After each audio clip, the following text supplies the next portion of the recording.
Ah, okey, Cikgu lupa sekarang. record. Nampak? Baru nak cakap. Imran baru cakap, cikgu lupa nak record. Cikgu dah tekan record, baru kau cakap. Apalah kau ni. Okey, baik. Terima kasih. Terima kasih. Ada gitu. Okey, baik. So, yang pertama tentang latar belakang masyarakat Arab. Itu yang bahagian pertama. Subtopik yang pertama. Kita tengok dulu subtopik dia ada berapa. Pertama, latar belakang masyarakat Arab sebelum kedatangan Islam. Ya, kelas sekarang sebab tu tak ingat. Okey, baik. Kemudian yang kedua kita lihat tentang sistem masyarakat jahiliah dari segi politik, kemudian daripada segi ekonomi, kemudian daripada segi sosial, agama-agamanya, dan juga adat serta kehidupan sehariannya. Kita tengok yang itu. Kemudian, subtopik yang kedua iaitu kemunculan dan perkembangan tamadun Islam. Yang kedua, kemunculan tamadun Islam, iaitu berkaitan dengan Nabi Muhammad SAW sebagai pemimpin agama Islam. Jadi kita akan lihat tentang penyebaran Islam yang berlaku secara rahsia dan juga secara terang-terangan. Baik, kemudian berlaku juga penyebaran Islam pada zaman Khulafa Ar-Rashidin, iaitu Abu Bakar As-Siddiq, Umar Al-Khattab, Uthman bin Affan dan juga Ali bin Abi Talib. Okey, itu yang kedua. Yang ketiga ini penyebaran Islam pada 3 zaman, iaitu 3 kerajaan, Bani Umayyah, Bani Abbasiyah dan juga Turki Utsmaniyah. Okey. Baik, yang ketiga iaitu faktor-faktor penyebaran Islam. Iaitu yang ini faktor-faktor penyebaran Islam, kesyumulan agama dan sebagainya kita akan lihat nanti. Okey. Dan subtopik seterusnya, ini yang ketiga kalau dah ikut susunan, ketokohan Nabi Muhammad sebagai pemimpin. Dia sebagai pemimpin negara, sebagai pemimpin masyarakat, sebagai pembangun ekonomi. Dan juga kalau kita lihat, yang seterusnya iaitu sumbangan tamadun Islam kepada dunia. Apakah sumbangannya? Iaitu kehidupan bernegara, pemerintahan dan cara hidup serta banyak lagi, dan diteruskan lagi dengan amalan-amalan ekonomi Islam, seperti Baitul Mal dan sebagainya. Banyaknya. Ya Allah, banyaknya cikgu. Lag. Inilah dia berkaitan dengan 48. Dan seterusnya daripada sudut sosial, mengangkat kedudukan maruah wanita, penyelidikan saintifik. Cikgu terdengar azan Isyak lah. Kita berhenti 2 minit sekejap untuk kita menghormati azan. Sekejap Kita berhenti sekejap. Okey. Kita punya. Kita akan menyambung kita punya revision, iaitu berkaitan dengan bab yang ke-8. Tak apalah. Kalau macam tu kita akan teruskan dengan permulaan bagi bab ini Baik, ada yang kata esok keluar exam result, saya tak berani tengok result saya. Okey, tak apa. Beranikan diri. Beranikan diri okey, baik. Kena beranilah. Sebab apa? Sebab kalau keluar result sekalipun, sama ada berjaya ataupun orang kata apa, dapat markah yang biasa-biasa, anggaplah itu sebagai satu cabaran. Sejarah hari Khamis. Okey, baik, tak apa. Okey. So kita akan bincangkan bab ini, kemudian terus kita jawab soalan. Alright? Baik. Sejarah Isnin ni. Okey, baik. So ingat berkaitan dengan latar belakang masyarakat Arab, subtopik yang pertama iaitu kamu kena tahu tentang kita tahu bahawa Arab Jahiliah, masyarakat Arab ini, uh, saya dapat Allahu Akbar. Ya ke? Okey. So kalau kita lihat kawasan dia iaitu di Hijaz. Ingat Hijaz, dan kawasan Hijaz tu maknanya tanah Arab. Hijaz tu tanah Arab, dan tanah Arab itu ada 3 kota penting, Mekah, Madinah dan juga Taif. Ingat tu. Dan bermulalah iaitu dikatakan sebagai zaman jahiliah bila keruntuhan empangan Ma'rib. Empangan Ma'rib ni runtuh, empangan air empangan air itu runtuh menyebabkan berlakulah kemerosotan ekonomi, maka pada waktu itulah masyarakat Arab mengalami kegelapan iaitu dipanggil zaman jahiliyah. So take note yang ini iaitu keruntuhan empangan Maghrib ini menyebabkan berlakunya zaman jahiliyah, dan jahiliyah itu adalah perkataan Arab iaitu jahala yang bermaksud jahil. Jahil itu maknanya tidak tahu atau tidak ada ilmu, ataupun bodoh dalam bahasa Jawanya bodoh. Tak nak cakap kuat-kuat lah. Okey, baik. Seterusnya. Okey, baik. Kalau kamu lihat di sini, berkaitan dengan kata kunci dia. Jahiliyah, keruntuhan empangan Maghrib. Okey, dengan dan maksud jahiliyah itu berasal daripada perkataan jahala iaitu jahil. Baik. Kemudian sistem masyarakat jahiliyah daripada sudut politik. Dari sudut politik kamu kena tahu iaitu kaum di tanah Arab ni ada dua, Hadari dan juga Badui. Ingat tu. Hadari dan juga Badui. Dan Hadari ini tinggal di kota, dia menjalankan perniagaan dan memiliki binatang ternakan. Itu Hadari. Badui pula hidup secara nomad, iaitu berpindah randah. Kisha, alhamdulillah Kisha, alhamdulillah. Sama-sama Kisha, hopefully kamu teruskan kecemerlangan itu. Sesiapa yang dah dapat result, boleh sharekan kepada cikgu secara direct message tahniah Kisha, cikgu ucapkan kerana cemerlang. Baik. Share dekat Zoom chat je. Tapi personal lah. Baik. Baik, kalau kita lihat Badui hidup secara nomad. Hanif, tahniah Hanif, bagus. Tahniah, alhamdulillah. Baik. Badui secara nomad, memelihara binatang ternakan. Dan mereka mengamalkan, ingat, ini selalu keluar, kabilah. Sistem kabilah. Sistem kabilah itu ialah sistem yang diketuai seorang syekh. Ini cikgu ni syekh lah ni. Tahniah Lishin, bagus. Oh ya ke? At least kamu tak fail. Baik. So sistem kabilah diketuai oleh seorang syekh, dan kemudian syekh. Dan inilah kita lihat masyarakat kabilah ini dia ada semangat asabiah, iaitu semangat taksub kepada kaum masing-masing. Asabiah ni apa cikgu? Mereka suka bermegah-megah, proud dengan kabilah masing-masing. Jadi bila mereka bermegah, mereka sering berperang untuk merebut kuasa. This is because of semangat asabiah. Pravin. Jadi ini kamu kena highlightkan, iaitu berkaitan dengan semangat asabiah, sering berperang. Baik, itu kata kunci bagi politik. Kalau nama orang tu memang ada syekh macam mana? Memang itu keturunan syekh. Kalau lelaki, keturunan Arab, ada yang nama dia keturunan syekh. Itu lelaki. Kalau perempuan, siti. Kalau perempuan, siti. Kalau lelaki, syekh. Itu memang keturunan. Macam Said dan juga Syarifah. Syarifah untuk perempuan, Said untuk lelaki. Itu keturunan Arab juga. Baik.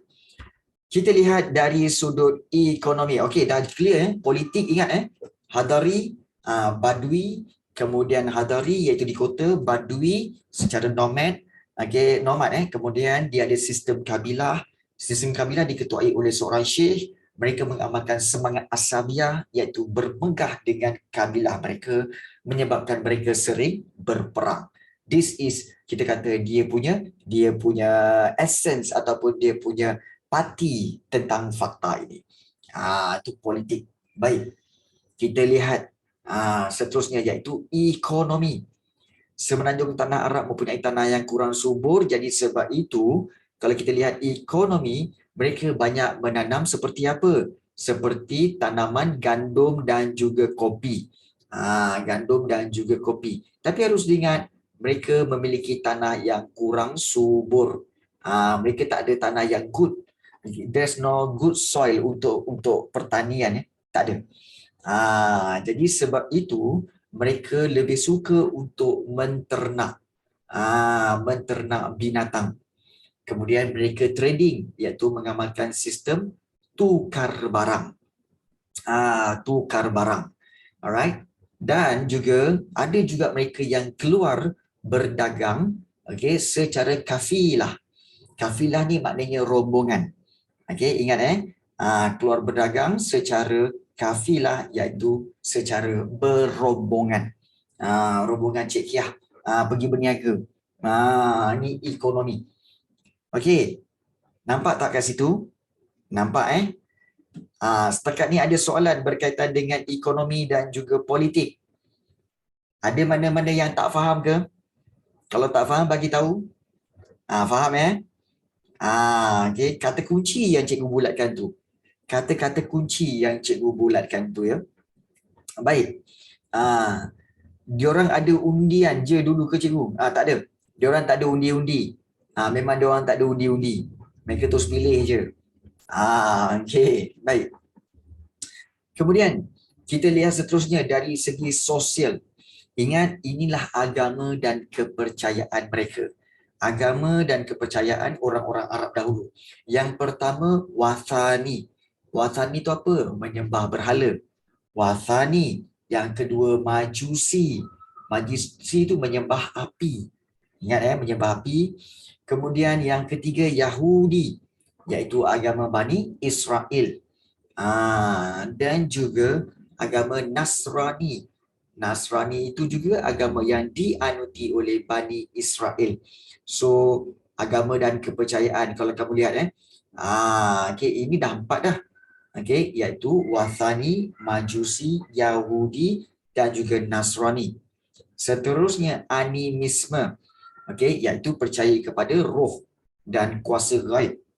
Dan yang terakhir Hunafa, iaitu mengamalkan ajaran yang dibawa oleh Nabi Ibrahim alaihi salam, Hunafa. So itu pecahan dia. Maksudnya kita macam Hunafa kan. Orang Islam sekarang dia tak sama macam Hunafa. Hunafa lain. Kalau Islam tak. Hunafa ni lain. Hunafa ni dia punya hukum-hukum dia berbeza. Walaupun sama Tuhan yang sama. Tuhan yang sama, tetapi dia punya hukum-hukum dia, peraturan dia berbeza. Yahudi tu Jewish kan? Ya betul. Konsep sama. Tetapi dia punya syariat, dia punya peraturan berbeza. Peraturan dia. Hunafa tu macam Islam tapi bukan. Ya, sebab Islam ni bermula daripada Nabi Muhammad lah. Yang sebelum tu lain. Baik, tak apa. Kita lihat adat dan kehidupan seharian mereka memang mempercayai perkara-perkara seperti apa tahu? Adat-adat mereka Pertama, menilik nasib. Yang kedua, mempercayai ahli sihir dan kuasa azimat. Yang ketiga, memandang rendah kepada kaum wanita. Tapi sebenarnya memandang rendah pada kaum wanita ini bermaksud memandang hina kepada kaum wanita lah. Tapi kalau dia dah memang rendah, memang pandang rendah lah kan. Macam cikgu kalau pandang dia Widian kan, dah memang dia rendah, cikgu pandang macam tu lah. Kan? So itu tak nak buat apa. Kan? Tapi dalam konteks ayat ni, memandang rendah tu maksudnya memandang hina. Contoh. Okey. Sakit. Baik. Dan mereka hidup dalam kemaksiatan. Hamba dipandang hina. Namun begitu, terdapat sikap baik. Ada sikap-sikap baik mereka. Dalam kalangan masyarakat. Diorang baik juga tau. Seperti mereka memuliakan tetamu, menepati janji. Menepati janji tau. Menghormati tuan rumah, menjaga kehormatan diri. Maksud tu pendek-pendek. Tak ada. So mereka juga sebenarnya adalah orang-orang yang baik-baik juga. Tapi ada perkara yang mereka buat tu jahiliah lah. seperti menelit nasib, percaya ahli sihir, memandang rendah kaum wanita, hidup dalam kemaksiatan dan hamba dipandang hina. Ya, kemaksiatan tu berjudi, berzina, minum arak dan sebagainya. Okey. Oh ya ke dia? Oh iyalah, malam ni kita ada 61 orang. Masya-Allah ramainya. Masya-Allah, masya-Allah. Alhamdulillah. Thank you. Thank you. Arigato, arigato. Arigato sensei. Salah lain. Okey. Baik. Kita lihat seterusnya. Okey. Dia masya-Allah, tabarakallah ya. Kalau tu kuat sikit cikgu. Ya. Ya. Iaitu kalau kita lihat lahanat pengantin baru. Salah. Lain. Itu lagu lain. Itu lagu lain. Lain. Okey. Kita lihat di sini. Okey. Ya, jangan. Alright. Kita lihat di sini. Okey. Nabi Muhammad sebagai pemimpin agama Islam. Okey, kita tahu bahawa ingat juga Arab alien ke? Ya. Ingat Nabi Muhammad menerima wahyu pertama. Wahyu ni maknanya adalah the first verse, ayat-ayat yang pertama. Okey, iaitu ingat wahyu pertama ialah surah Al-Alaq, ayat 1 hingga 5 dengan perkataan Iqra, bacalah. Maknanya Iqra tu maksudnya dia kata bacalah. Ya betul. Ya tak faham sangat. Ya, apa yang tak faham Pravin? Apa yang tak faham? Kita buka pada pertanyaan yang surah tu. Okey. Surah tu sebenarnya dalam Al-Quran. Okey. Yes. Cikgu tahu ramai yang non-Muslim sini ya. Okey. Ramai yang non-Muslim. Okey, kamu kena faham satu perkara. Okey, Al-Quran bukanlah datang suddenly the whole book, one book. Tidak. Okey, dia punya verse-verse itu datang sedikit-sedikit kepada Nabi Muhammad. So Nabi Muhammad menerima itu sedikit, contohnya dalam 10 ayat. So kemudian Nabi Muhammad hafal. Kemudian kemudian diberikan kepada orang untuk orang tulis, sahabat Nabi untuk tulis. Kemudian tak lama kemudian turun lagi verse. So Nabi hafal, Nabi minta sahabat untuk tulis. Jadi itulah lama kelamaan bila dah tulis semua banyak-banyak kan, dia compilekan menjadi Al-Quran. So the first verse yang turun adalah surah Al-Alaq.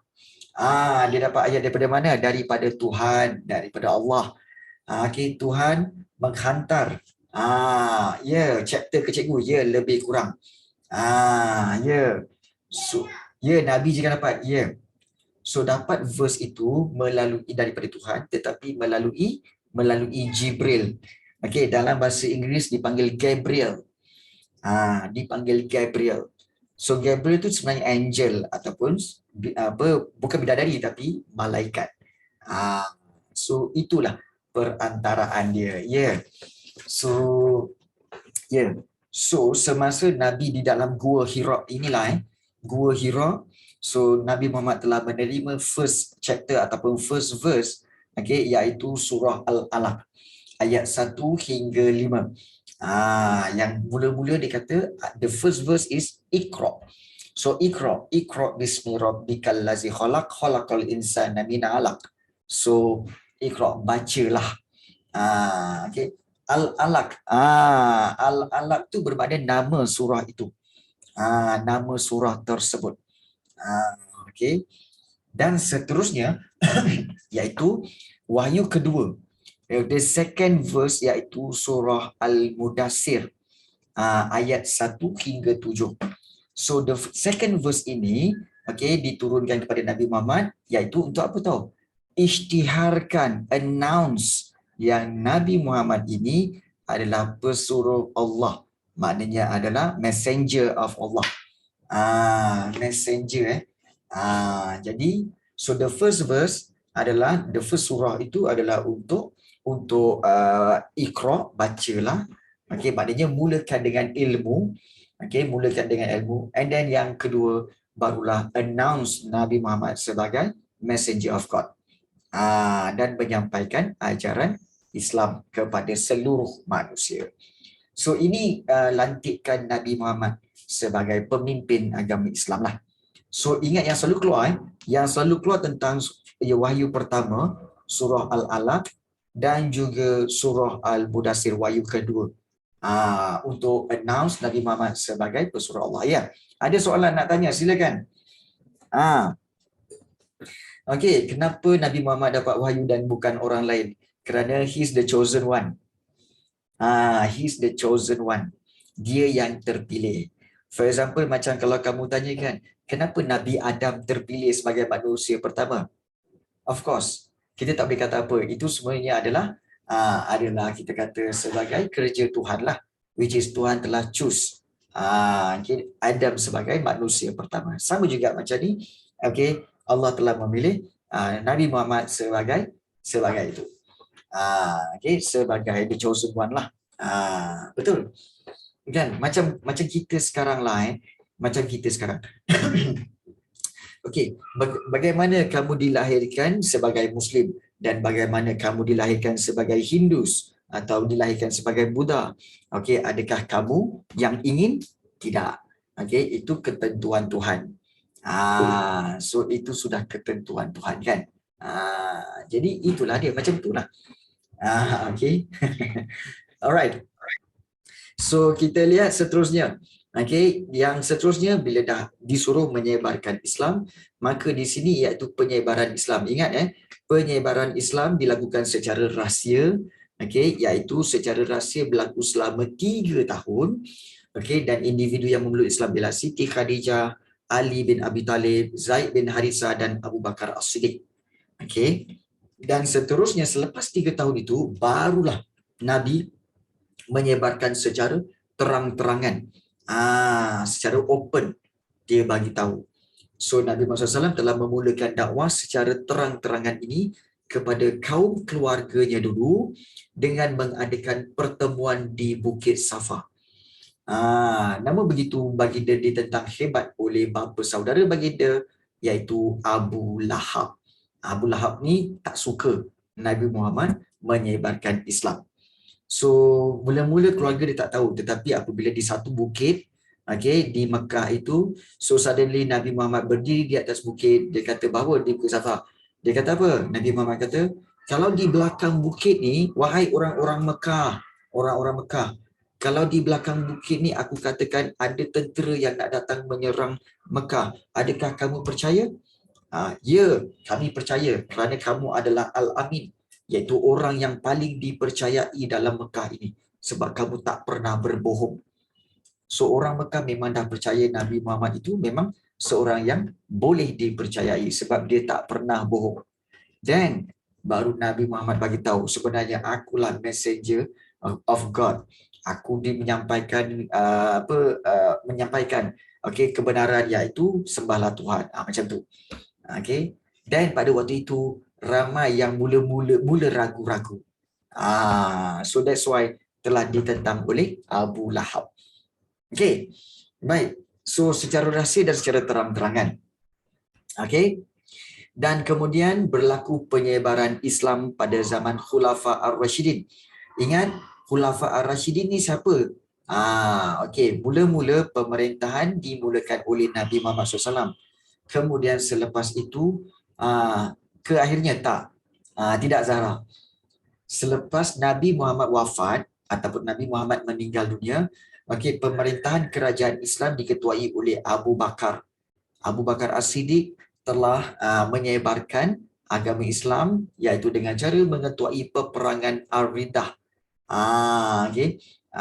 Iaitu memerangi golongan-golongan murtad, iaitu golongan yang keluar daripada agama Islam. Kenapa mereka keluar agama Islam? Kerana enggan membayar zakat. Itu ingat Abu Bakar dengan peperangan Ar-Riddah. Kalau Umar Al-Khattab, dia telah buat apa?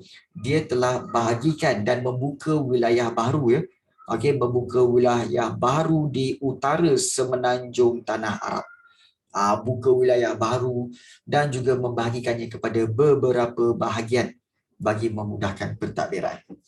Kemudian yang ketiga, Uthman bin Affan. Uthman bin Affan ni bagi dia mentadbir wilayah Islam yang luas Okay. Macam mana penyebaran dia? Boleh merangkumi kerajaan Parsi dan beberapa bahagian kerajaan Byzantium di Laut Mediterranean, okay, dan baginda melantik gubernur bagi mengetuai pentadbiran wilayah Islam yang semakin luas. Dan ya betul, ini semua adalah sahabat-sahabat Nabi Muhammad SAW, sahabat-sahabat ya, dan ada hubungan kekeluargaan. Sebagai contoh, Abu Bakar As-Siddiq ni sebenarnya adalah Nabi punya father-in-law. Father-in-law. Abu Bakar As-Siddiq ni father-in-law. Manakala Ali bin Abi Talib ini adalah dia punya cousin. Nabi Muhammad punya cousin. Ali bin Abi Talib. Sepupu dia, cousin. So pada masa ini agama Islam semakin mantap dan wilayah-wilayah Islam luas dan makmur. Okey, so kalau ada yang bertanya tentang cikgu macam mana keluasan ajaran Islam ini dan bagaimana dia tersebar luas. Okey. So kalau ikutkan kita kata tersebar luas itu, kalau mengikut peta je memang luas. Okey, memang luas. Dan cikgu akan kongsikan dengan kamu bagaimana keluasan dia, kita kata sebagai tanah Arab itu. Dulu tanah Arab macam mana, kemudian empire Islam itu telah berkembang besar bagaimana. Okay. Ya, Amal Qawi. Sibuk kau nak pergi tandas. Gigi. Okay. Baik. Okay. Ada yang nak pergi tandas pula. Okay, baik. So, cikgu bawa kamu, pergi ke kita lihat di sini iaitu berkaitan dengan baik. So kita lihat kita di mana ni? Okey. So kita lihat kita sekarang berada di Sungai Euphrates. Alright. So ini tanah Arab. Ini tanah Arab. Okey. Suatu ketika dahulu, kerajaan Islam pimpinan Nabi Muhammad SAW, kerajaan Islam sebenarnya ada dekat sini. Di tanah Arab Saudi ni. Di tanah Arab Saudi ini pada permulaannya. Tetapi apabila berlaku, iaitu apabila bermulanya perkembangan Abu Bakar As-Siddiq, Abu Bakar As-Siddiq telah meluaskan tanah Arab sampai ke sini. Sampai ke hujung ni. Sampai ke sini. So besar ni. Hampir seluruh tanah Arab. Kemudian apabila sampai ke zaman Khalifah Umar. Umar Al-Khattab, dia dah sampai sini, kemudian dia lagi besar sampai sini dan dah sampai ke Turki. Dan juga dah sampai ke Iran. Sampai macam ni. So the whole ni dah jadi kita kata sebagai besar. Dah jadi besar. Dan kemudian apabila Ali dia lagi besar lagi, dia dah masuk sampai sini. Sampai ke Greece, Turki, pergi ke Georgia, Azerbaijan, kemudian naik ke sini, Uzbekistan dan lagi besar. So hampir the whole ini telah menjadi kawasan Islam. The whole itu telah menjadi kawasan Islam. So ini yang dikatakan sebagai semakin lama semakin besar penyebaran agama Islam. Mesti lama, ya. Mengambil masa berpuluh tahun. Mengambil masa berpuluh-puluh tahun. So itu yang kita lihat berkaitan dengan perkembangan agama Islam. Okey, baik, cukup. Cikgu rasa cikgu tak nak teruskan lagi tentang revision itu. Kerana apa? Kerana kita nak tengok pula soalan-soalan. Kalau kita habiskan sebab bab 8 ni luas. Termasuk dalam jajahan Islam. Israel itu dulu sebenarnya adalah sebahagian daripada tanah Arab dan itu adalah Palestin. Itu dulu Palestin. So itulah sebenarnya yang berlaku. Baik. So surat keluasan Nabi Muhammad. Terima kasih. Sempat kehabiskan. Kalau muda sekarang kita sempat. Because of politics. Yes, betul. Baik, kita akan lihat soalan ini iaitu penilaian akhir tahun sejarah tingkatan 1. Ini bahagian A ya. Bahagian B belum lagi. Okey. Baik, oleh kerana kita ada lebih kurang 60 orang, okey, jadi kita akan serahkan setiap soalan ini kepada setiap seorang. Okey, setiap seorang akan baca satu soalan dan kamu berikan jawapannya. Salah tak apa. Yang penting berani mencuba. Berani mencuba. Boleh okey. Hari kau jangan keluar. Macam pernah nampak lah kan? Macam pernah nampak. Pravin jangan keluar. Kau duduk diam-diam. Okey. Baik. Cikgu akan berikan soalan 1 hingga soalan 8. Dia duduk diam-diam. Okey, soalan 1 hingga soalan 8 ya.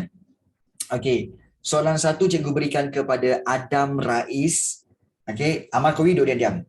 Nombor 1 Adam Rais, nombor 2 Ahmad Hafiz. Nombor 3 Ain Zulaika. Nombor 4 Alia. Nombor 5 Cardi B belajar sejarah. Imran. Nombor 5 Imran. Nombor 6 Danish Ikhwan. Nombor 7 Dia Widian. Dan nombor 8 Fawaz. Okey. So itu pembahagian dia. Okey. Tak ada. Baca. Okey, jom. Okey. Baik. So soalan nombor 1 kita mulakan dengan Adam Rais. Silakan Adam Rais, soalan nombor 1. Onkan mic dan baca. Ya. Silakan Adam. Versi tamadun awal dunia. Apakah tamadun X? B. Mesir. Apakah tamadun X? Nombor 1 itu adalah B, Mesir. Bagus. Okey, Adam Rais terbaik. Nombor 1. Okey, soalan nombor 2 kita berikan kepada Ahmad Hafiz. Silakan Ahmad Hafiz. Okey. Ahmad Hafiz, boleh Ahmad Hafiz? Ahmad Hafiz boleh baca? Okey, silakan. Apakah tamadun Y? Ni. Jawab C tu. Okey. Tamadun Y ialah C, Huang He. Bagus Ahmad Hafiz. Terbaik. Itu yang kita mahu. Alright. Soalan yang ketiga, Ain Zulaika. Silakan Ain. Nombor 3. Apakah nama sungai di dengar ke tak ni? Dengar. Apakah nama sungai di tamadun X dan sungai di tamadun Y? Sonang yo ni. Sonang yo. Apa dia? Yang X ni sungai apa? X tu sungai? X tu tamadun apa? Tamadun? Mesir pula Mesir. Mesir. Kalau Mesir sungai apa? Sungai? Saya ingat Mesir. Itu je. Sungai apa? Nil kan? Nil. Ya. Jadi yang mana satu? Antara C atau D? C. Jawapannya adalah C sebab kita tahu yang tamadun Y itu bermula di Sungai Huang He. Huang He tu maksudnya Sungai Kuning. Huang He tu maksudnya Sungai Kuning. Jadi jawapan C itu betul. Sungai Nil dan Sungai Kuning. Jangan keliru ya. Jangan keliru. Alright, bagus. Terima kasih banyak kepada Ain Zulaika. Okey, soalan nombor 4 kita berikan kepada Alia. Silakan Alia, nombor 4. Tamadun Mesopotamia telah berkembang dari pertempatan awal menjadi pusat tamadun awal. Antara kerajaan yang terdapat dalam tamadun ini ialah 1. Akkad, 2. Assyria, 3. Kish, 4. Aswan. 1 dan 2A. 1 dan 2A. Terima kasih banyak Alia. Jawapan itu betul. Bagus Alia. Okey, baik. Bagus Alia ya. Okey, soalan nombor 4. Soalan nombor 5 kita berikan kepada siapa tadi?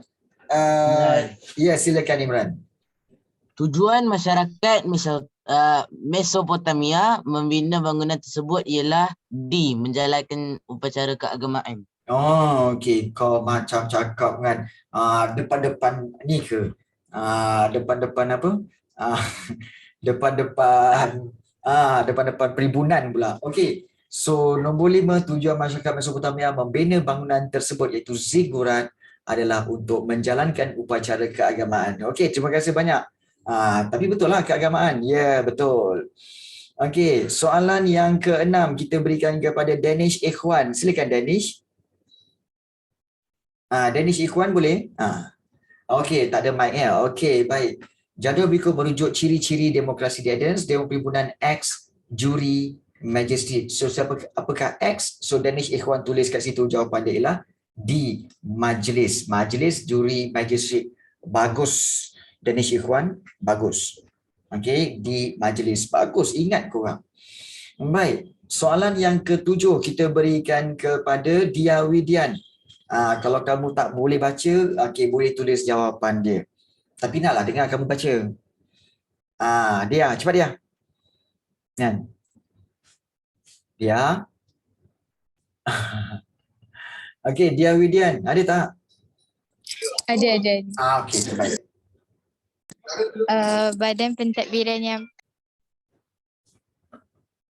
Mic. Jap.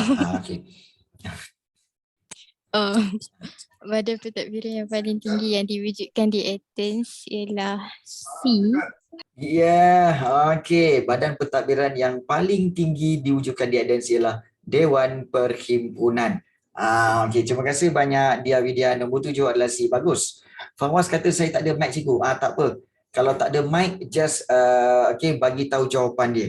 Soalan nombor 8, apakah persamaan sistem demokrasi yang diamalkan di Yunani dengan sistem demokrasi yang diamalkan pada masa sekarang? Adakah A, penglibatan rakyat dalam pilihan raya, ataupun B, golongan agama menjadi penasihat pemerintah, C, pilihan raya diadakan setiap tahun 4 tahun dan raja menjadi ketua pentadbir negara? So jawapan Fawaz ialah A. Jawapan dia A, penglibatan rakyat dalam pilihan raya. Okey, betul ke tu? Okey. Okey.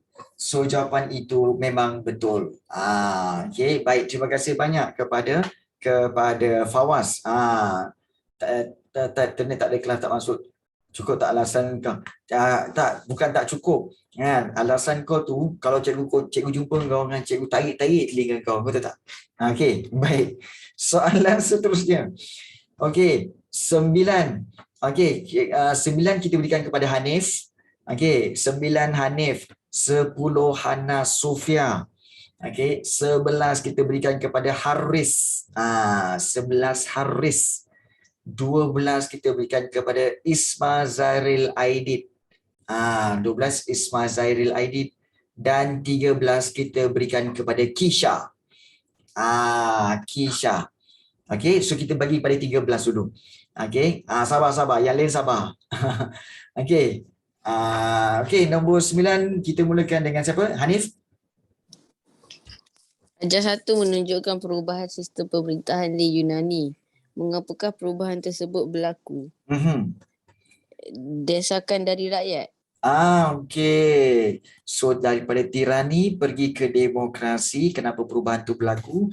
Kerana desakan dari rakyat. Subhanallah. Terror kau ni.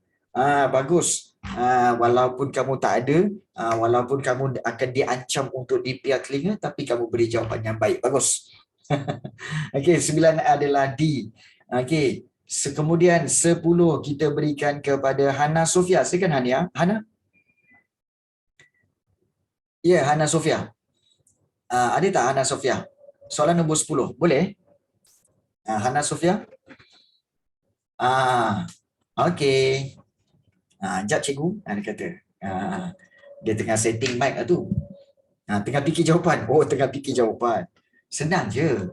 Latium merupakan kawasan subur yang menjalankan aktiviti pertanian. Latium kata kunci dia. Sumber air utama kepada penduduk di sini ialah, kamu kena tahu latium ni adalah tamadun apa. Senang aja. Ini kalau ingat kata kunci ni, Hana, ingat kata kunci ni. Perkataan yang sangat disukai oleh Haris Liao.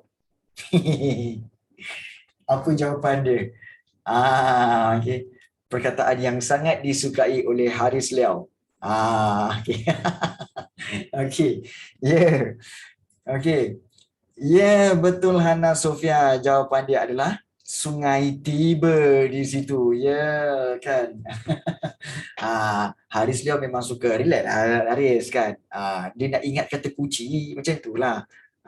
Okey. Baik, terima kasih banyak kepada Hana Sofia dan juga Haris Liao kerana membantu. Okey. Dan 11 kita berikan kepada Haris. Haris, Harriss. Haris. Silakan Haris. Masyarakat dalam tamadun Rom terdiri daripada kalangan plebeian, hilot, ephors, patrician. Jawapannya? B. Okey. Iaitu tamadun Rom, masyarakat tamadun Rom. Ingat yang ini selalu iaitu terdiri daripada plebeian dan juga patrician. So memang ada dua ini. Okey, masyarakat tamadun Rom. Okey, plebeian, patrician dan satu lagi adalah golongan hamba. Jadi jawapan dia adalah B, 1 dan 4. Baik, terima kasih banyak kepada Haris untuk menjawab soalan itu. Okey. Baik, soalan 12 kita berikan kepada Isma Zairil Aidid. Silakan. Nombor 12. Isma? Ada tak Isma? Ismuka. Salah, itu lain. Itu lain. Isma Zairil Aidid. Ada tak? Ada ke tak ada Isma? Okey, baik. Tamadun Rom telah mencapai zaman kegemilangannya pada era zaman beraja. Are you sure? Are you sure? Kalau kegemilangan Rom, adakah pada zaman beraja? Tidak. Tapi sebenarnya zaman apa? Zaman kegemilangan dipanggil zaman Pax Romana. Ingat tu. Ya, betul, jawapannya D, Pax Romana. Apa itu Pax Romana? Iaitu zaman kegemilangan Rom. Six Pax Romana. Cikgu ada six packs apa? Ada six packs ni. Kan? So ada six packs kat sini. Ya, okay. Six pack tu macam mana cikgu? Dia ketul-ketul 6 ke? Taklah, dia bentuk 6. Dia bentuk 6 kat perut. Okey, baik. So nombor 12 adalah D. Six pack roti boleh juga. Baik. Soalan yang ke-13. Okey, kita serahkan kepada siapa Kisha Okey, silakan Kisha. 13. Perkembangan pusat seni bina di Rom turut disokong oleh pihak pentadbir seperti A. Marcus Vicinius Agrippa. Are you sure? Sure. Okay. So Marcus Vicinius Agrippa. Ya ke? Cikgu macam ya ke? Bukan Marco Vitruvius ke? Marco Vitruvius. Vicinius the architect. Ya, pandailah Ilham Kisha. Betul. Okey, ingat perbezaan kedua-dua ini iaitu Marcus Vicinius Agrippa ni arkitek. Tapi Marco Vitruvius itu adalah seorang pentadbir. Ya, jadi jawapannya adalah B, Marco Vitruvius. Tadi Habibie sekarang di Sparta. Ada apa? Oculus kat nama dia? Geoculus. Biarlah kan. Tadi Habibie sekarang di Sparta. Ya, this is Sparta. Baik, soalan 14. Okey, 14 kita akan berikan kepada Li Shin. Okey, 14 Li Shin. 15 kita berikan kepada Motion Imran. 15 Motion Imran. Cikgu, saya belum jawab tadi. Itulah yang aku tukar nama kenapa? Okey. Sebab saya pun Imran, dia pun Imran. Cikgu ni confuse lah. Okey, baik. 14 adalah Li Shin. 15 kita berikan kepada Maya Alisa. Okey, 15 Maya Alisa. 16 kita berikan kepada Nakib. 16 Nakib. 17 kita berikan kepada Nick Fatin, dan 18 kita berikan kepada Nurhannah Natasha. Nurhannah Natasha nombor 18. Okey?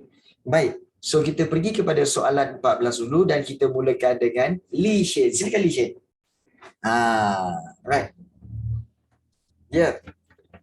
Ketika zaman dinasti Nanda, perluasan kuasa dilakukan dengan kekuatan ketenteraan. Ya. Kelebihan pasukan tentera dinasti Nanda ialah yang mana satu? C, 2 dan 3. Betul?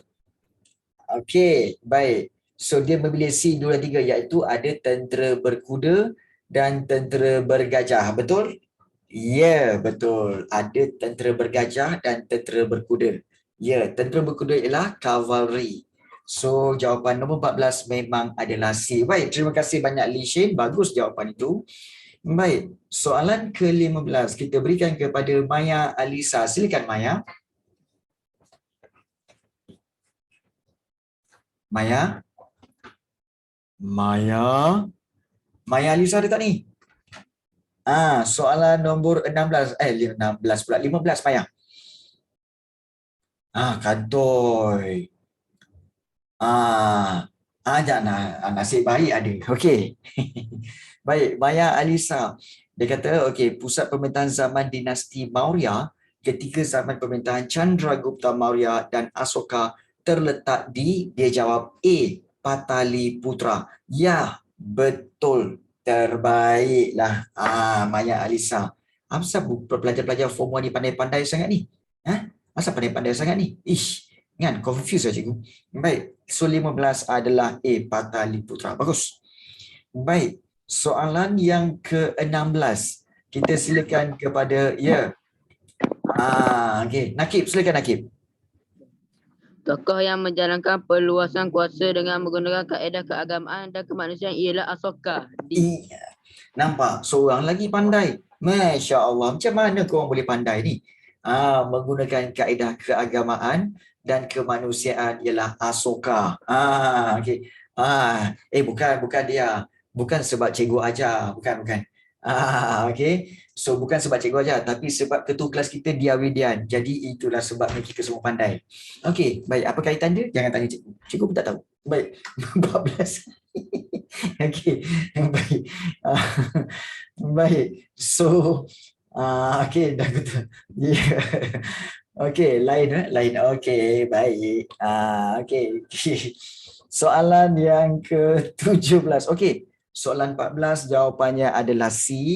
Okey, iaitu 2 dan 3 tentera berkuda dan tentera bergajah. 15 iaitu Pataliputra. Baik, 16 okey telah dijawab oleh Nakib tadi iaitu Asoka.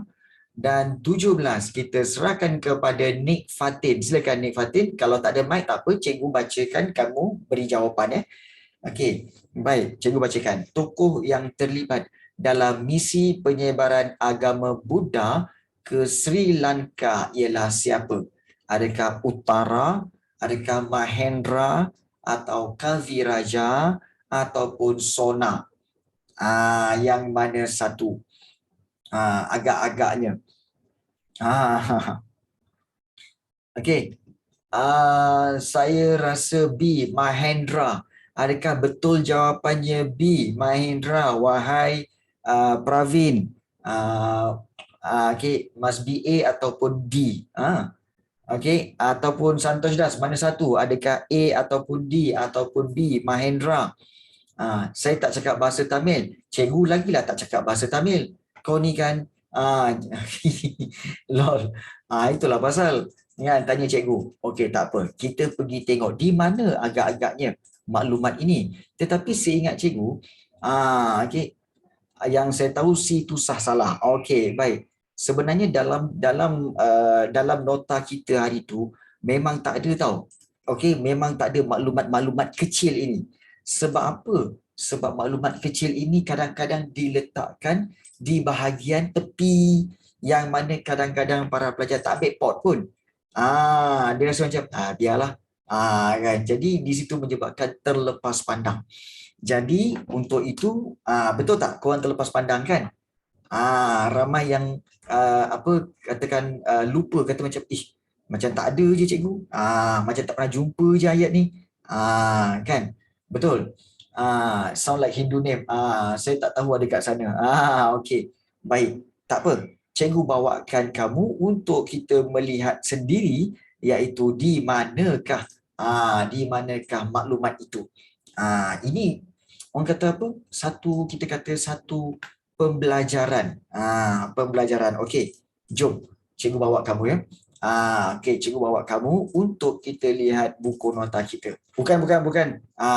Okey. So kita lihat berkaitan dengan dah bincang tentang jana pada, faktor perluasan kuasa, fizikal dan agama. Okey. Nampak tak yang dimaksudkan dengan maklumat-maklumat kecil tu seperti ini. Tentang glossary. Ini sebenarnya kadang-kadang pelajar tak baca. Pelajar tak baca ya. Jadi sebenarnya yang kecil-kecil tu pun penting tau. Yang kecil-kecil ni penting. Jangan dilupakan. Ingat tu. Baik. Kemudian kalau kita lihat di sini, berkaitan dengan Pataliputra dan juga keagamaan. Dan kalau kita lihat di sini ada maklumat kecil je kat sini. Misi penyebaran agama Buddha ke Sri Lanka diketuai oleh Mahendra, sementara ke Asia Tenggara oleh Sona dan Uttara. Dah nampak, dah clear. Okey, maknanya Mahendra, Sona, Uttara memang orang yang menyebarkan agama Buddha. Tapi Mahendra cuma ke Sri Lanka, ke sini saja. Okey, manakala Sona dan Uttara telah menjalankan misi penyebaran agama Buddha ke Asia Tenggara.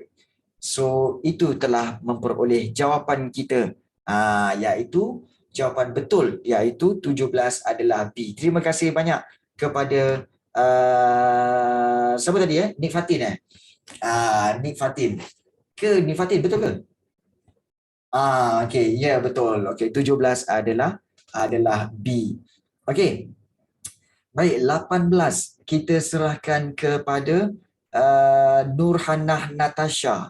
Silakan Nurhana Natasha untuk baca. Tak ada mic cikgu. Okey, tak apa. Buku Arta Sastra yang berkaitan sistem pemerintahan dan ketenteraan zaman Maurya telah ditulis oleh siapa?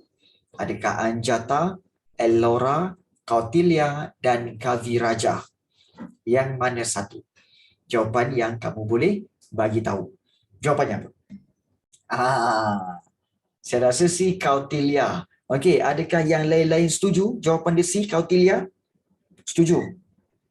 Setuju ke tak setuju? Setuju. Ya, betul Kautilya ni selalu keluar nama dia dan dia adalah penulis buku Arta Sastra. Okey, Arta Sastra Kautilya. So ingat yang itu. Okey. Baik, kita teruskan dengan soalan yang ke-19. Okey, 19 kita berikan kepada kita berikan kepada Fan Anci. 19 Fan Anci. 20 kita berikan kepada Putri Nurin Arisa. 20 Putri Nurin Arisa. 21 Raisha. 21 Raisha dan 22 adalah Ruqayyah. 22 Ruqayyah. Sikit-sikit dulu nanti lupa. Okey. So kembali nombor 19 Fan Anci. Okey, 20 Putri Nurin Arisa. So 19 silakan baca untuk Fan Anci. Boleh tak Fan Anci baca? Gambar berikut boleh dikaitkan dengan sistem pemerintahan dalam tamadun India. Ya. Dia merujuk kepada apa agak je ya? Okey, cikgu bagi clue. Baik, benda ini adalah satu patung, bawah tu ada tiang. Ini dipanggil tiang Asoka. Cikgu bagi clue. Ini dipanggil. Cikgu, saya bagi tanda sini. Ya. Tinggal panggil nama kan. Tak, nak tanya. Kantoi. Tak, tanya. Kau nak pergi buang air ke? Nak buang air? Ya. Kalau nak buang air, tinggalkan sikit. Sebab jangan bazir. Okey, baik. Okey, kita lihat di sini. Risau. Okey. Okey. Baik, so 19. Okey, Fananci, ini adalah tiang Asoka. So, tiang Asoka untuk apa? Undang-undang. Ya, betul. Bagus, Fananci. Okey, so jawapan 19 adalah D, iaitu undang-undang. Baik, ada yang tanya soalan 18 tadi apa cikgu? 18 ialah Kautilya. Okey, 18 ialah Kautilya. Ya betul. Itu maksud cikgu. Kadang-kadang dia orang pergi masuk kan, dia kata buang air. Betul-betul masuk toilet, ambil baldi buang air. Kan? Buang air. Jadi kena cakap lah kan, tinggalkan sikit, kita orang pun nak buang juga. Tu kita orang pun sambung buang kan, buang air. Macam itulah. Baik. Baik. So 19 adalah D dan 20. Okey. Kita teruskan dengan siapa? Putri Nurin Arisa. Silakan. Okey. Putri Nurin Arisa. Gambar berikut menunjukkan tokoh tamadun awal di dunia. Apakah sumbangan tokoh tersebut? Maharaja Syekh Wangdi. Senang je ni.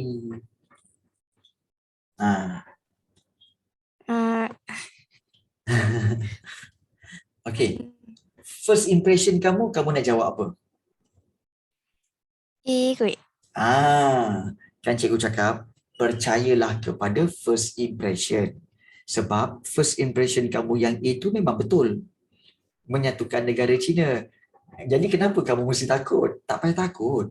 First impression biasanya betul. Kalau kamu dah belajar lah. Kalau kamu dah belajar bab ni, dah faham, memang jawapan dia A. Okey, baik. So Putri Nurin Arisa. Okey, terima kasih banyak untuk jawapan A. Baik, menyeragamkan undang-undang. Okey, yang itu siapa? Menyeragamkan undang-undang ialah Han Feizu ataupun Han Feizi. Han Feizi itu memang maharaja yang memulakan menyeragamkan undang-undang. Menyeragamkan undang-undang Han Feizi. Baik. 21. Kita teruskan dengan Raisha. Silakan Raisha. Berdasarkan raja berikut, siapakah tokoh yang mengasaskannya? B. Han Feizi. Baru sebut. Alamak, kantoi di situ. Baik. 21. Siapakah tokoh yang mengasaskan legalism, iaitu mengutamakan ketegasan undang-undang, iaitu Han Feizi. Han Feizi ya. Okey, terima kasih banyak kepada Raisha untuk jawapan yang bagus. Form 1 malam ni pandai-pandai lah. Kan? Oh, patutlah. Rupanya dah naik form 2, belajar form 1. Memanglah senang kan? Macam korang, bila dah habis UPSR, bila masuk tingkatan 1 kan, jumpa adik-adik darjah 6. Korang cakap apa? Alah, UPSR senang je. Kan? Korang macam tu kan? Lepas tu yang budak-budak tahun 6 tu, bang, susah lah UPSR. Alas, kan tak susah pun. Kita orang dulu tak buat pun UPSR sebab kita kena COVID. Korang lah kan.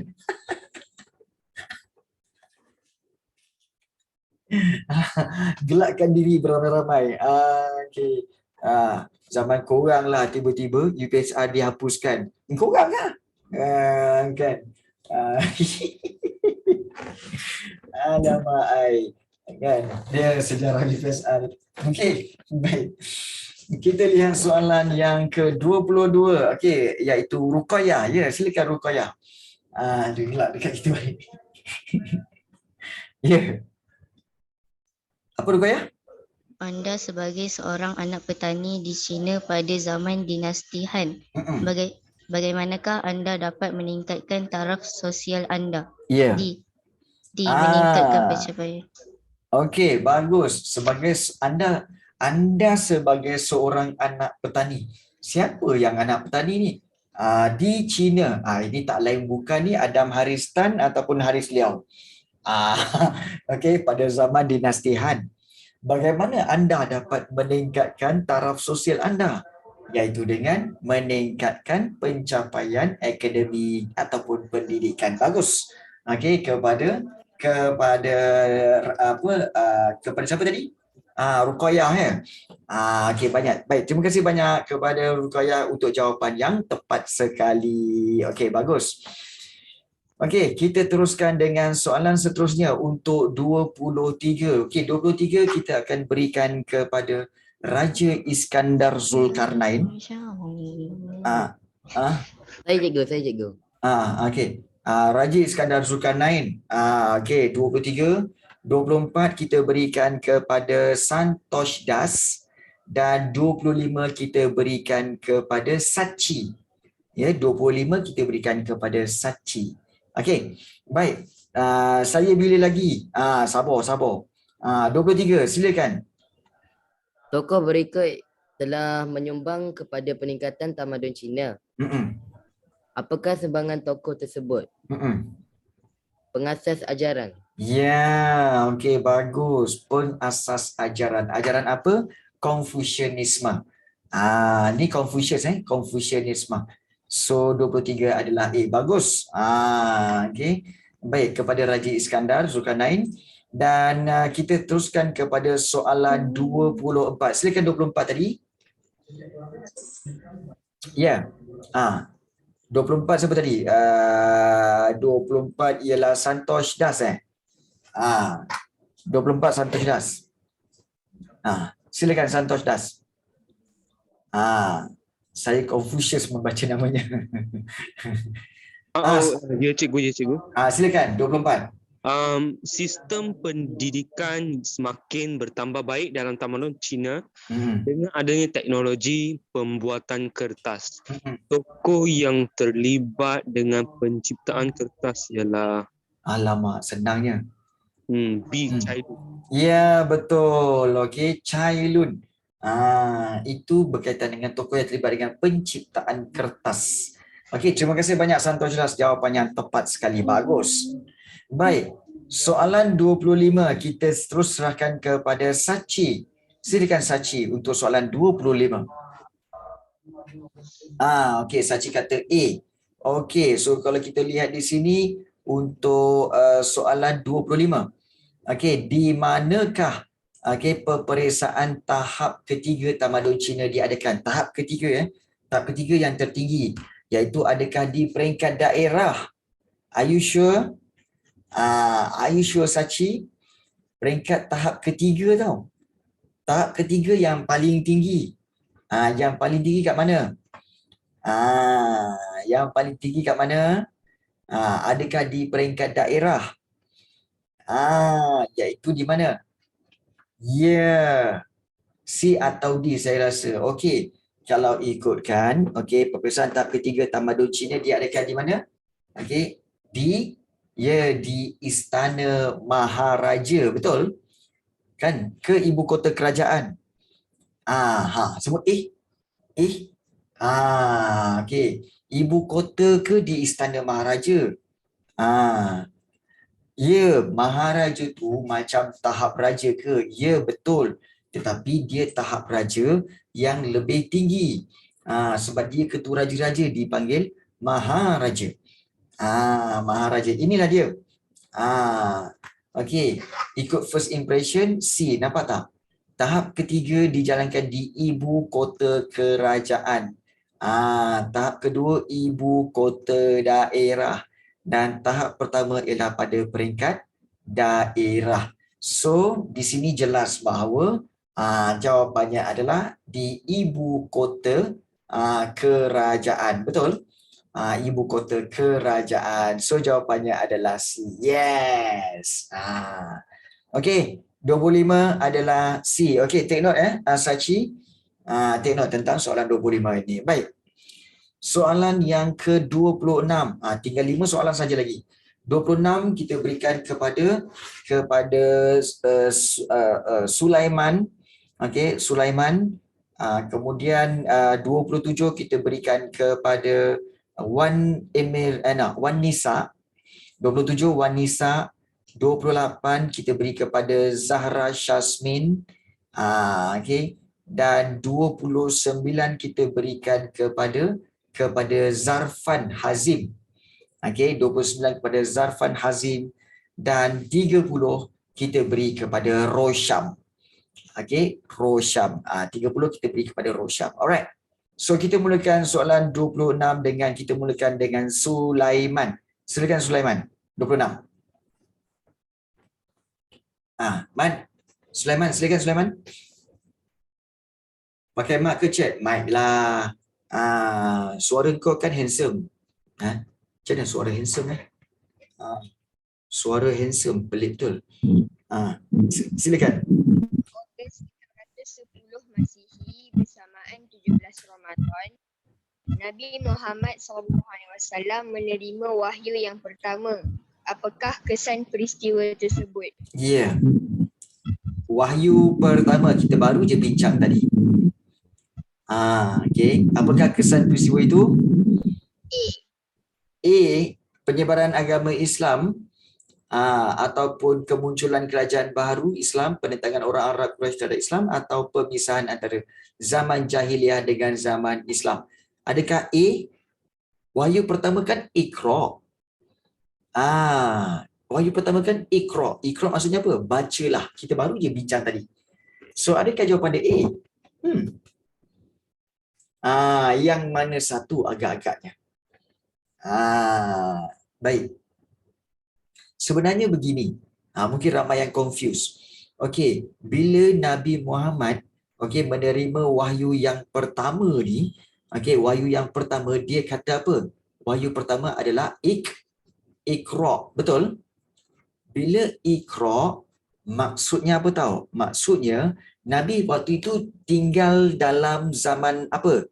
Zaman jahiliyah, betul? Betul, jahiliyah kan? So bila datang saja Iqra, datang saja wahyu Iqra, ini adalah ilmu, knowledge. Bermakna bila datang saja ilmu, knowledge, maka that's the end of zaman jahiliyah. That's the end of zaman jahiliyah, and then memulakan zaman yang ilmu, iaitu zaman Islam. Okey, boleh faham? Boleh faham yes. So jawapan dia adalah D. Pemisahan antara zaman jahiliyah dengan zaman Islam. Maknanya that's bila turun saja ayat tu, Iqra tu, surah Al-Alaq tu, maka that day is the end of zaman jahiliyah, and that is the beginning of zaman Islam. So itu kamu kena faham why surah itu turun. As a kita kata sebagai to the end of jahiliyah. Boleh faham semua take note benda tu. Okay. Ya, tak ada masalah. Mungkin ramai yang tak tahu, tak jelas. So hari ni cikgu jelaskan. Zaman jahiliyah has left the server dan bermulalah zaman Islam. Okey, baik. Sebenarnya kita tak kata tentang orang jahiliyah, but kita kata bahawa that time knowledge sudah turun. Zaman jahiliyah apa? What is jahiliyah? No, nothing, no knowledge. Tak ada knowledge, tak ada ilmu. But then bila turun saja Al-Alaq, maka that's the end of jahiliyah dan bermulalah zaman ilmu. So bermulalah zaman Islam. Itulah dia. That's the end of stupidity. That's the end of stupidity. Boleh faham inspiration. Zamanlah yang berubah, tapi orang dia lama kelamaan ramai yang memeluk Islam. Even though ada penentangan, but then ramai yang memeluk Islam. Until now ramai lagi yang yang tidak menerima Islam, but then je kan, as long as Ya, itulah dia. Okey, boleh faham Sebab soalan ni selalu keluar. Jadi cikgu kena bagi tahu kamu. Okey. Baik. Kita pergi kepada soalan yang ke-27. Ya, silakan. Kepada siapa tu? Okey. Wan Nisa. Silakan Wan Nisa. Nabi Muhammad SAW menerima wahyu pertama surah Al-Alaq ayat 1 hingga 5. Apakah yang diperintahkan oleh Allah SAW kepada Nabi Muhammad SAW menerusi surah tersebut? Ya. D. Membaca untuk meningkatkan ilmu. Ya, membaca untuk meningkatkan ilmu. Betul. So, wahyu pertama, menerusi surah itu maknanya apa? Untuk membaca bagi meningkatkan ilmu itu sebenarnya. Baik. Bagus kepada Wan Nisa untuk jawapan 27. Sebelum itu cikgu nak jawab ada soalan daripada Santosh. Santosh cakap apa? Santosh cakap, iaitu no racist should be in this world. Betul. Cikgu sokong yang itu. But then, kalau kita fikir, kenapa kita dilahirkan berbeza-beza? For example, kita ada Malay, kita ada Chinese, kita ada Indian. Why? Kalau God wants to be fair, kenapa tak dibuat semua sama? Kenapa mesti ada berbeza-beza? Untuk apa? Supaya kita saling mengenali. Oh, why saya ini agak cerah, awak lagi gelap. Oh, kita keturunan yang berbeza. Kamu keturunan mana? Oh, keturunan saya. Saya keturunan sini. Oh, okey, apa khabar? Oh, kita berbeza. You see? That is the thing yang kita kita kena berkawan dan kita make relationship. Cuba bayangkan kita semua sama. Macam robot. Muka pun sama, kulit pun sama. So kita nak kenal ke? Tak payahlah. Muka dia, muka aku, muka aku, muka dia. You see? Kulit aku, kulit dia, kulit aku. Jadi, buat apa nak belajar? Buat apa nak mengenali? You see? That's why kita dilahirkan berbeza-beza. Alamak, nak muka macam cikgu handsome. Handsome ke? Ya, okey. Cikgu tak handsome kan. Tapi sikit. Baik. Okey, nak juga. Okey, 28 kita berikan kepada Zahra Syasmin. Silakan Zahra Syasmin. Berdasarkan rajah berikut, X merujuk. B. Penyebaran Islam di Mekah. Okey, X merujuk kepada penyebaran Islam di Mekah. Okey, penyebaran Islam di Mekah. Betul. X ialah penyebaran Islam di Mekah. Bukan X yang korang tinggalkan tahun lepas tu. Bukan Itu lain. Itu X lain. Jangan buat hal. Okey, baik. Okey. Itu X lain. Baik, seterusnya 29. Terima kasih banyak pada Zahra Syed. Astaghfirullahaladzim. Okey, baik. Okey. Baik, 29. Eli dah pulang dari kampung. Ya. Okey, kita berikan kepada Zarfan Hazim. Okey. Silakan Zarfan. Oh, dia kata saya tak ada X cikgu. Cikgu tak ada Y. Cikgu tak ada Y. Kau tak ada X, cikgu tak ada Y. Okey, baik, seterusnya. Zarfan Hazim, silakan baca. Okey. Zarfan Hazim, silakan. Ada tak Zarfan Hazim? Ada ke tak ada ni? Kantoi. Masuk toilet tak keluar balik. Sudah. Masuk toilet tak keluar balik. Rupanya lupa nak tarik flush. Sudah kantoi. Okey. Zarfan Hazim, ada ke tak ada ni? Okey, lupa nak basuh. Ketaruh tu. Itulah. Tu. Jangan sebut cirit-birit, nanti berterabur. Okey, jangan sebut. Okay. Baik.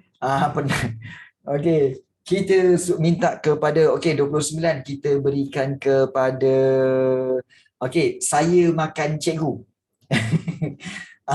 Ada pula nama saya makan cikgu. Silakan 29. Tak ada benda lain kau nak makan, kau makan cikgu apa?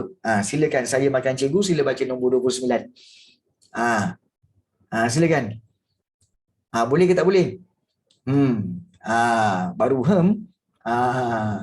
Nabi Muhammad berjaya merangka piagam Madinah. Apakah kesan piagam tersebut?